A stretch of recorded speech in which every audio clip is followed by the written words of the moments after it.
Welcome to Future Dragon Rocket. I am not Ryan Reynolds. So this is going to be my review video of Bad Batch series finale, Bad Batch season 3 finale, which is also the series finale. This is the third and final season, episode 15 of season 3 that they aired today. And first thoughts is I wish I would have waited to watch this on Friday, because now I have to kind of be bummed that another Star Wars series, another Star Wars show is over, that the Skywalker saga is over, really. I know we do have some short stories. Tales of the Empire drops this Saturday, May 4th. May the 4th be with you. And so that's going to give us a little bit more of the Skywalker saga, but that seems like it's all the villain side of the story.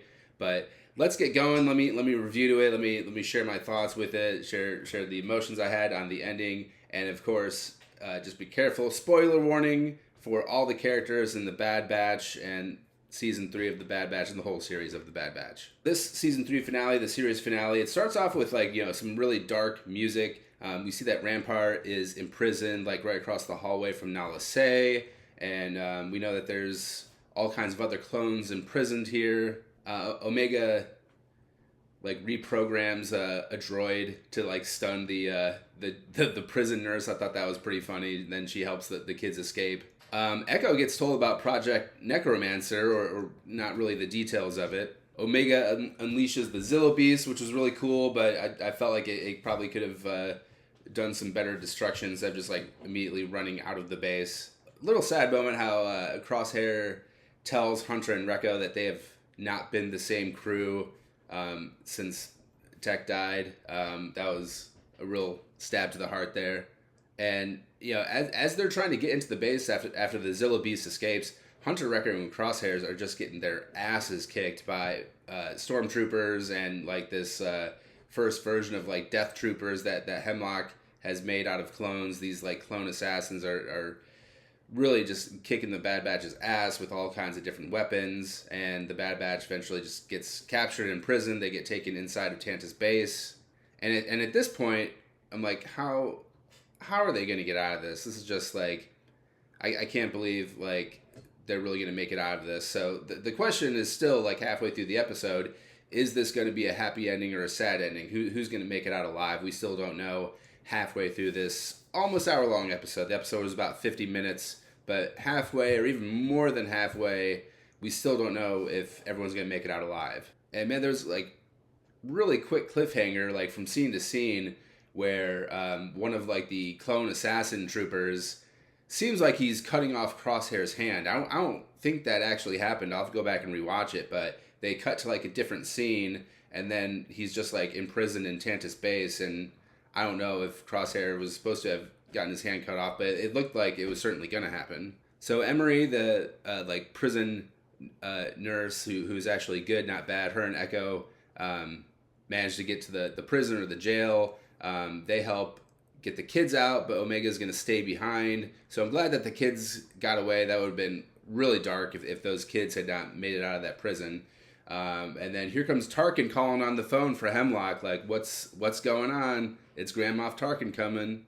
And then here we go. This is when we kind of get a better hope that there's going to be a good ending, because a bunch of the clones that are prisoners here on Tantus get freed. So the odds are evened up a little bit since all the prisoners are set free and given weapons. But cool little side quests in this finale. Rampart goes after Nala Se, and Rampart wants to know what Project Necromancer is, and of course, Rampart is just gonna try to save all the data from Project Necromancer to sell it to the Empire to save his own skin. Nala Se, has a backup plan. She knows that data can't escape, so she brings a grenade, and Rampart shoots Nala Se. Nala Se is gone. Last of the Kaminoans. I always have trouble pronouncing Kaminoans, however you say it. But Rampart shoots Nala Se, but Nala Se has already got her grenade ready to go, so both Rampart and Nala Se die in this finale episode. Didn't really know. I mean, both of them started out as prisoners at the beginning of the episode, so didn't really know how that was going to go. We don't really hear about them in the future of the Skywalker saga at all, so didn't really expect either of them to make it out of this base if this base was going to just explode at the end of the episode. And then we get this final Bad Batch fight against, there's clones and there's stormtroopers and there's like the clone dark trooper assassins versus the Bad Batch after Omega frees the Bad Batch from this prison on Tantus. And a really cool final battle, with all kinds of different weapons being used, and just shocked that they made it out alive after this really cool final battle on Tantus with all these different weapons and all these formidable enemies. And Hemlock is about to escape off planet with Omega. He's about to get away. Luckily, Hunter and Crosshair shoot down their getaway ship, and so Hemlock is just left there with Omega, and Hemlock can't let Omega die. I mean, like, all the data is gone, so all the data remains within Omega's blood for cloning, and it's kind of just like a standoff, a shootout, and they get Hemlock. Crosshair and Hunter and Omega, just know each other too well and know how to shoot too good. So Hemlock gets shot, and they make it out alive. They leave. Everyone gets off Tantus just in the nick of the time. They hit hyperspace just as the Empire shows up. And Grand Moff Tarkin is on Tantus. He gets told, Tantus is wasted. All the cloning data is gone. Hemlock is dead. So Grand Moff Tarkin calls it. He says, immediately close this base down indefinitely and transfer all funding towards Project Stardust, which, if you don't know, if you're a Star Wars fan, you should know, but Project Stardust is the name for the Death Star. So Project Stardust is now being fully funded. The Death Star is already underway. It's now going to have better funding, so that it gets constructed and finalized quicker now. And so I thought that was a nice little tie-in. We hear about that in other Star Wars projects, and obviously Death Star is one of the most known battle stations, of course. So it was really cool that they tied the Bad Batch into kind of both the prequel trilogy and the original trilogy. It's a nice little middle ground for both those trilogies to have name drops and characters from both time periods. So Bad Batch and Omega, they escape into hyperspace back to Pabu, just in the nick of time, avoiding the Empire. So they're now free on Pabu. So it's a happy ending. That's the question we all want to know. Was the Bad Batch, was this show going to have a happy ending or a sad ending?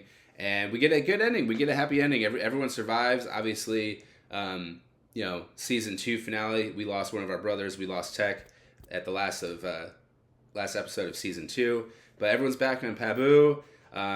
Echo is unfortunately leaving. Echo is going to help settle other clones elsewhere in the galaxy. And I think some of my favorite lines, or favorite line about the Bad Batch in the Star Wars universe during this series finale was that they've escaped the hunt of the Empire. So I think the line was something like, what do we do now? Well, now you're free to be whoever you want to be. Now you're free to do whatever you want to do, now that we don't have to worry about the fascist fucking Empire hunting us down, trying to torture us and kill us and kill everyone we love. I thought that was a really good line to kind of wrap up the series finale. And then fast forward, it's not really a mid-credit scene or post-credit scene because it happens before the credits roll, but just cuts to the next scene. And so fast forward into the future, Omega's all grown up, and Hunter's a bit old. We don't see old Wrecker, we don't see old Crosshair or anyone else, but we see old Omega trying to sneak away, and old Hunter's waiting for her, you can't, you think you could pull one over on me, you can't. And Omega's all grown up, and she's telling Hunter, look, the rebellion's asking for good pilots, I gotta go. So the final scene for the Bad Batch series, the series finale, is Omega all grown up, going to fight with the rebellion, be a pilot for the rebellion. So really last minute, decision in this finale episode of whether it was going to be a good ending or end ending. So it really went all the way to the last minute, all the way to the last scene, but we got a happy ending. And I'm just so glad that the Bad Batch series finale tied into the rebellion and the original trilogy, and that we got some character, Omega, tied into the rebellion in the original trilogy, fighting for the rebellion against the Empire. So if you have not checked out The Bad Batch, I definitely recommend it. It's pretty quick watch. The episodes are normally 20 to 30 minutes. This finale episode was 50 minutes. The pilot episode in season 1, that was 3 years ago, that was over an hour long, and that was really good. That included like an animated version of Order 66. So again, I've said it before, if you've watched my videos before, if you're not watching Star Wars animation, you're missing out. It's some of the best animation, to be honest with you. It's not your standard kids cartoon that you may watch with your kid on Disney Plus. The galactic animation, everything is really good. It ties in. It's got so many appearances and cameos from all kinds of characters that you will recognize from live action movies. And it's also got tie-ins to other Star Wars animation projects. So check it out. It's not really leading up to anything else, but it's a really good Star Wars project that I would recommend if you're a Star Wars fan and if you have time to watch 20-30 minute episodes on your lunch break or something. But let me know in the comments, do you watch Bad Batch? Will you watch Bad Batch? If you did watch this finale, what'd you think of it? Did you want a sad ending? Did you want a happy ending? Let me know in the comments. And also subscribe to Future Dragon Rocket on TikTok.